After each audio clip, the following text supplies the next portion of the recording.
Ms. Cunningham, you have the right of what is legally known as allocution, which means that you can tell the court anything you wish to say at this particular time. You are not required to do so. Do you wish to address the court at this time? Yes, Your Honor. Okay. Take the witness stand then? Would you like her to take the witness stand, Your Honor? Maybe she can just go up here at the podium.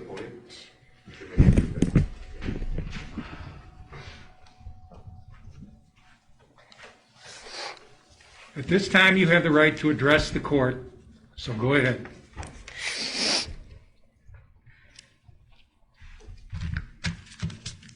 I had the privilege of having AJ as a son. When I had him, it was one of the happiest days of my life. I love him. I miss him. There's nothing I wouldn't do to bring him back. My children are the greatest gift God could have ever given me. They're my whole world. They're the reason I breathe. Anyone who truly knows me can see how much I love being a mother more than anything in the world. Being a mother defines me.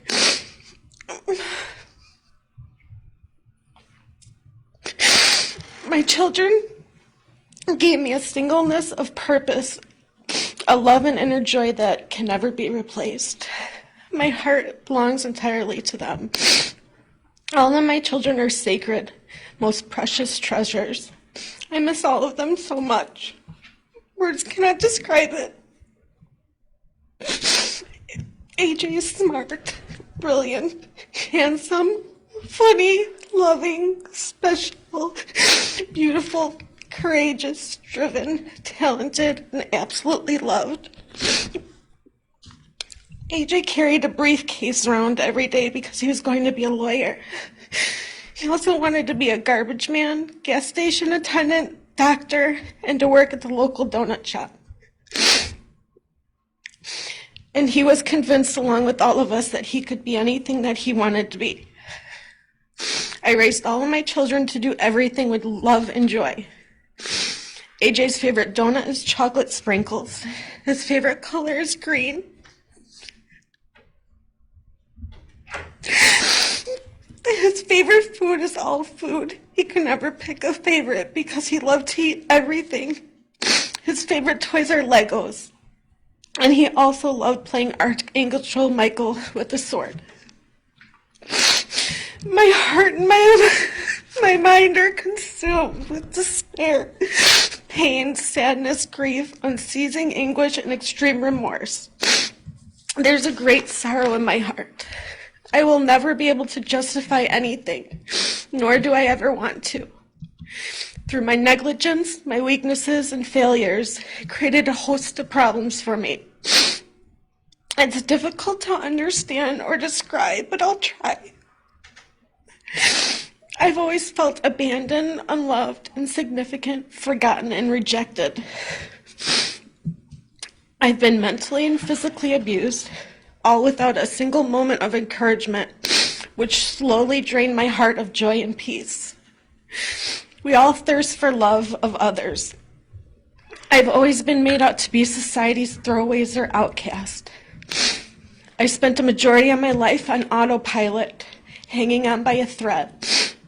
My needs were enormous and my strength dried up. I had become a stranger to myself, a total stranger in my own mirror. Nobody will ever understand unless they've walked in my shoes or know the torment I've suffered, and I will try to rise above human scorn and judgment. I've never thought of my own well-being, and even if I did, I couldn't help myself. I was mentally unavailable even to myself. Unfortunately, I managed to dispel my anxiety, depression, and pain with drugs. Drugs were a Band-Aid, something to take my pain away. There's a pain inside of me that words will never reach. Only love knows the way. With a clear, sober mind, I know that God will never impose on me anything that I cannot bear. But sometimes I wish He didn't have such great confidence in me. We are all equal in God's sight. We all have done nothing to deserve God's love, but He loves us.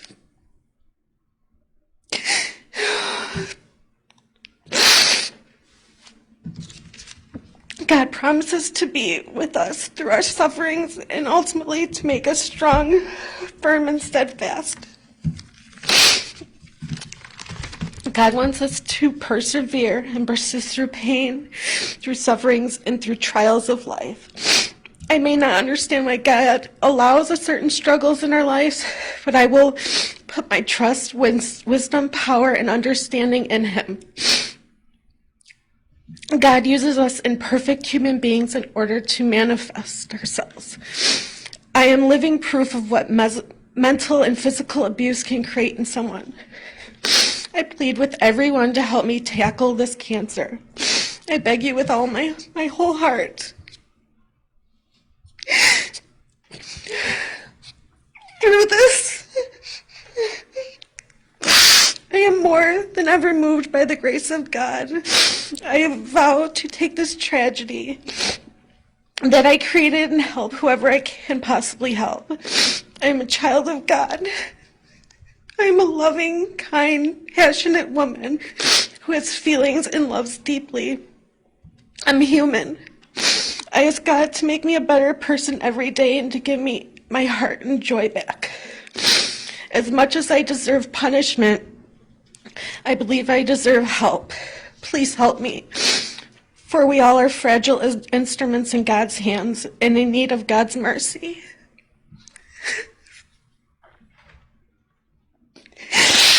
I would give my life to have AJ back. This is something I will never escape from.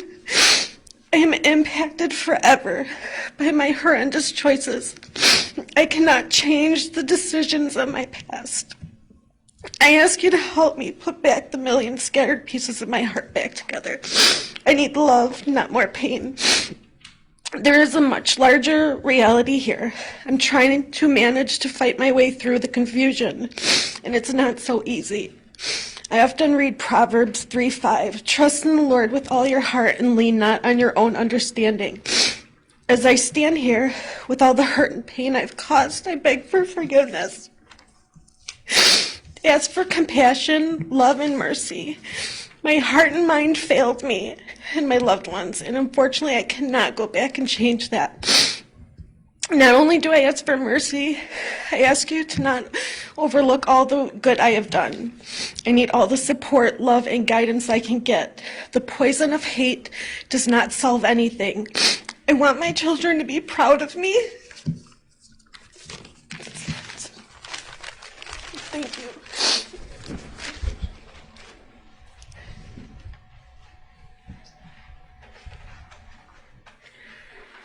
This court has heard the testimony and the evidence presented both in aggravation and mitigation.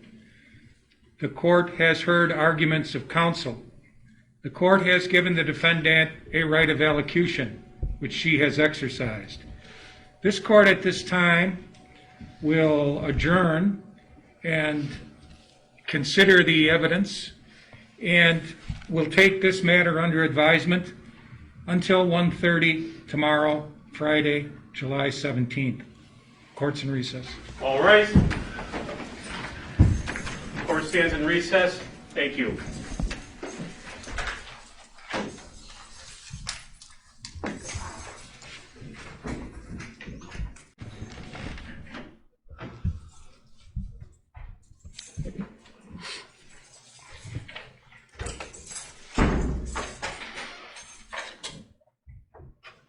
All right. Good afternoon. This is a continuation of the sentencing hearing in case 19 CF 289, People versus JoAnn Cunningham. Present at this time are the defendant, her attorneys, Mr. Rick Behoff and Mr. Angelo Moralatos, the state represented by Mr. Patrick Canale and his assistant, Ms. Rita Guerra. This hearing was and is held pursuant to the extended media coverage rules of the 22nd Judicial Circuit, Local Rule 1.15.5. Extended media coverage was allowed in this proceeding for the important purpose of providing the public with an opportunity to view the workings of their court system. In many ways, This has been a unique and difficult experience for McHenry County courts. And therefore, I'd like to thank the State's Attorney's Office, Defense Counsel, members of the media, and especially our court staff and our local media coordinator for their hard work and cooperation under these trying circumstances. I would also take this opportunity to remind spectators that there will be no discussions and no demonstrations of approval or disapproval during court sessions. Initially, this court notes that it is bound by rules of law and must not be influenced in any way by sympathy, prejudice, or passion.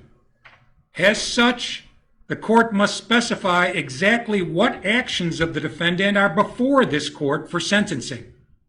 In other words, what did Ms. Cunningham plead guilty to, and what were the actions and offenses that this court should consider in sentencing her?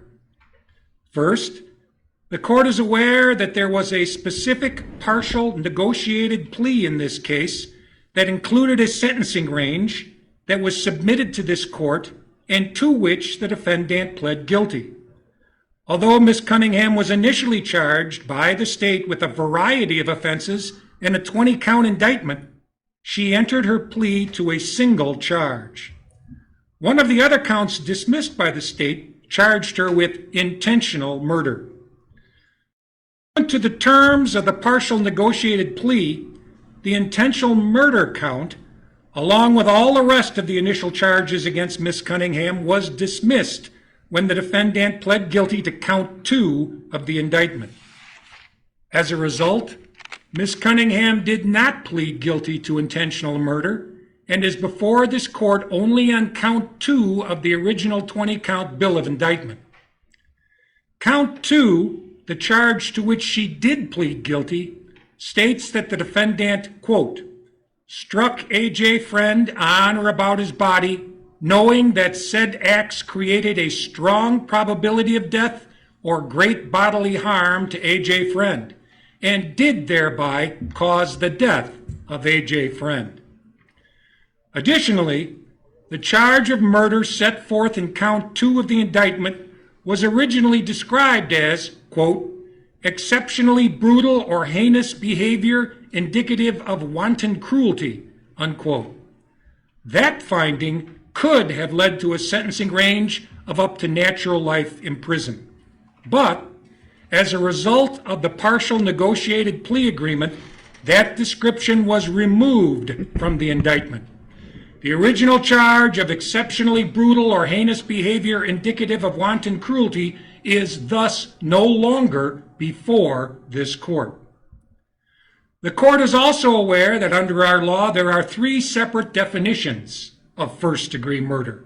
First, if a person intends to kill another or do great bodily harm.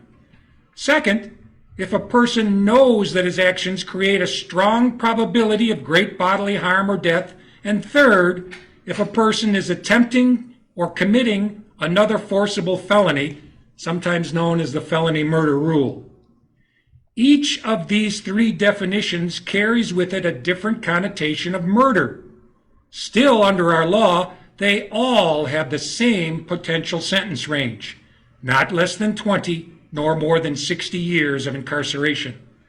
However, within that sentence range, courts must be cognizant of the type of murder case that comes before them. Here, the defendant did not admit to or plead guilty to intending to kill her son, and she did not admit to or plead guilty to the original count 2 charge of exceptionally brutal or heinous behavior indicative of wanton cruelty. What she did plead guilty to was that she knowingly did certain actions which created a strong probability of great bodily harm or death to AJ Freund. What were these actions? The evidence presented here indicates that she repeatedly struck her son on the head with a metal shower sprinkler, took him out of the shower while he was still alive, locked him alone in his room, and then AJ tragically died from the after effects of blunt force trauma. It was a horrible death, preceded by a horrible life.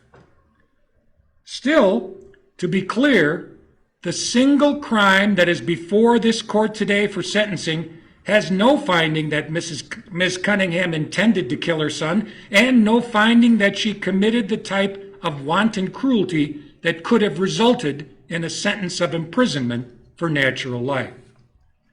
This court has considered all relevant statutory factors of aggravation and mitigation and the evidence presented by both prosecution and defense. The court notes from the family history contained in our pre-sentence report that Ms. Cunningham's brother suffered from mental health and substance abuse issues and committed suicide in 2001. The defendant herself dropped out of school in the 10th grade, and shortly thereafter she left her family home and began living with a series of male friends. Upon reviewing her history and her psychological status, there is no question that she has led a difficult life and has made a series of poor choices. Still, she worked hard to obtain her GED and successfully complete her studies at the Crystal Lake Cosmetology and Spa School. For a time, her life seemed to be looking up. And then came the drugs. Pursuant to People v. Smith, 214 Illinois App 3rd 327, 2nd District, 1991, this court will consider in mitigation the factor of Miss Cunningham's long and sordid history of drug abuse that worsened her own mental health issues. It is clear that Miss Cunningham has been addicted to heroin, Adderall, and various other illegal substances for a number of years, including those years when AJ was in her custody. As we know, AJ was born with heroin in his system. Still to her credit, she sought treatment for her addiction several times, but unfortunately, these treatments were not successful. She lapsed back into living in what can only be described as drug-addled filth, lying, cheating, and manipulating her way through life while terrorizing her small son. While her addictions do not justify her appalling behavior towards her own son, they perhaps do help explain why she engaged in what Dr. Meyer has described as filicide, the inhumane, repulsive, and frankly shocking course of conduct that ended her child's young life. The use of illegal drugs most certainly played a leading role in that tragic story. This court is also cognizant of why this sentence is necessary to deter others, and how we all hope that through examining the history and the missed signals involved in this case, that other young boys and girls might somehow be spared this horrifying result. The heartbreaking story of 5-year-old AJ Freund has spurred our community to seek new ideas and look for new ways to prevent similar abuse in the future. And this court can only hope that such efforts will ultimately be successful, and that children now and in years to come can be spared the disastrous life that befell AJ. Miss Cunningham was responsible for that life, and now she must be responsible for his death. Although the court recognizes that she was not convicted of intending to kill her son, and she was not convicted of wanton cruelty, after considering all the statutory and relevant sentencing factors, including the emotional harm done to the family and AJ's siblings, the court will sentence the defendant as follows. The court notes that the defendant was born on February 28, 1983, and she is now 37 years old. She is hereby sentenced to a determinate period in the custody of the Illinois Department of Corrections of 35 years, to be served at 100% without statutory time credit reductions, except for time actually served, and upon the expiration of that sentence, she will serve an additional term of 3 years of mandatory supervised release. Ms. Cunningham shall henceforth be considered a violent offender against youth and shall be required to register in accordance with the Child Murder and Violent Offender Registration Act of the state of Illinois. This court takes judicial notice of its court file. Based on the defendant's status, the court finds the defendant is eligible for a waiver of criminal court assessments and waives public defender fees. Do we have the financial statement? We do. Can you please give that to the defense? Yes, sir. Ms. Cunningham, you are hereby given a copy of your court-ordered assessments and financial obligations in this matter. The court will take judgment on remaining statutory fines, fees, and assessments. The court finds it has now complied with Supreme Court Rule 452. Ms. Cunningham, you have a right to appeal.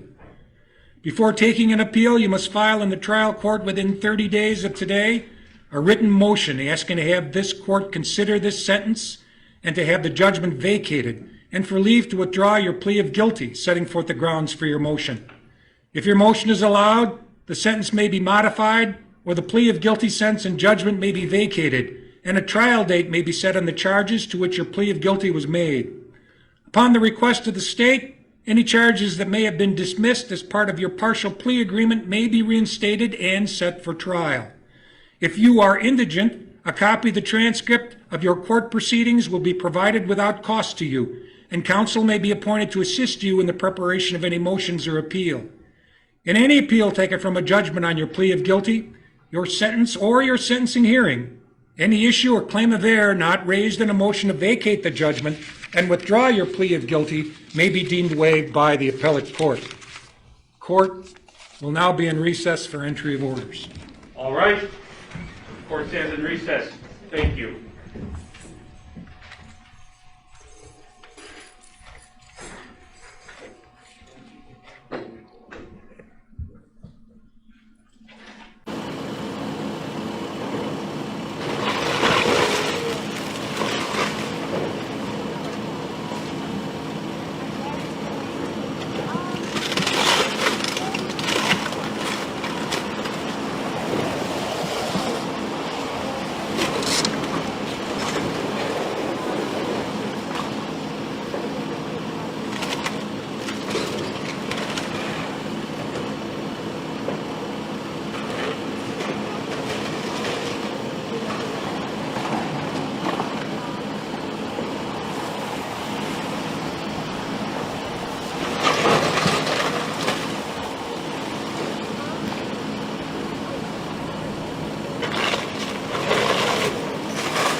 I'm telling you. It's chilly.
It's like a laundry basket with little boy clothes in it. This channel 2's got a drone. That's cool. That's very cool. I don't know if we have a helicopter. Good for them. I don't see our chopper anymore. Chopper left during the good stuff.